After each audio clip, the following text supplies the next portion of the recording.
What's going on, YouTube? Football Rob coming at you with another NBA playoff video, and this video I'm making the day after Chicago Bulls lost over 20 points, 88-65 to the Miami Heat. They're now down 3-1 in their series in the Eastern Conference, and Memphis beat in overtime, beat Oak City in Memphis to take a 3-1 series lead in the Western Conference. So the question now is, of these two series, which team can come back and actually make this interesting?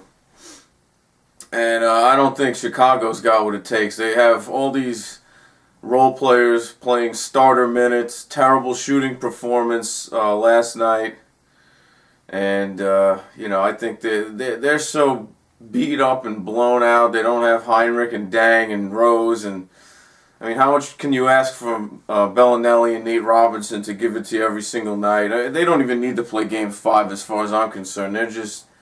They're completely finished. I mean, valiant effort and all, but, they've got nothing for the Miami Heat. But on the other side in the West, I'm encouraged by Oak City, and they can possibly steal another game or two and force a Game 7. Because, you look at that game that they played in overtime last night, 6-point loss to Memphis, and Kevin Durant had his worst shooting performance of the playoffs, percentage-wise, going 10 for 27.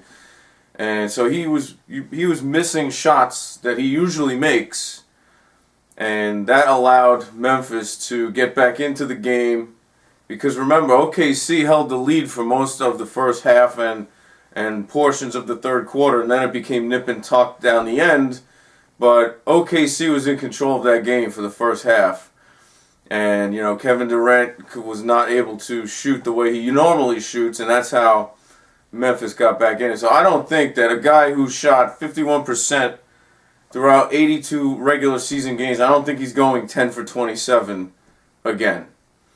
And, that just, when you think about how consistent and efficient Durant is, that's an aberration, 10 for 27.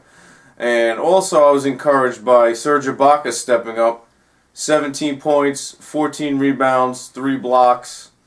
And, also Reggie Jackson has stepped in admirably for the injured Russell Westbrook, playing over 40 minutes in that overtime game.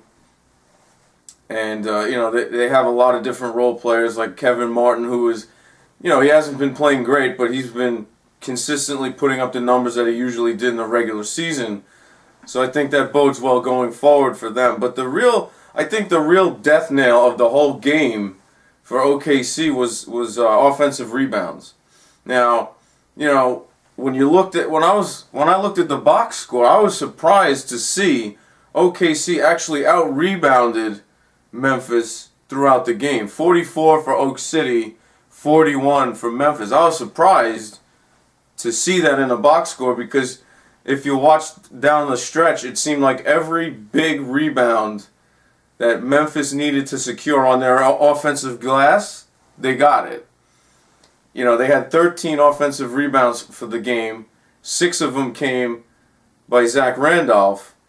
And so even though Oak City out-rebounded Memphis throughout the whole game, it was just these clutch moments here and there where Memphis got the offensive board and OKC was a step slow. And it's not like OKC's outmanned. They're not like Chicago where they got role players playing 45 minutes a night. They've got their typical guys, Serge Ibaka, Nick Collison, and Kendrick Perkins. They have big bodies to neutralize Marc Gasol and Zach Randolph. It's just a couple of plays here or there that really, cost the game for Oak City. And I think they can clear that up going forward, because they have the talent and the pieces necessary to do that. So, Football Rob, giving my take. I want to get the dialogue going. What do you think about OKC? Do you think they can make this a series again? I personally think that they will force a Game 7. They won't win it. and they won't advance because Westbrook's too big of a loss to overcome. But I think they can steal a couple of ball games and make it interesting. Chicago, on the other hand, they're finished. So let me know what you think. Football Rob, signing off.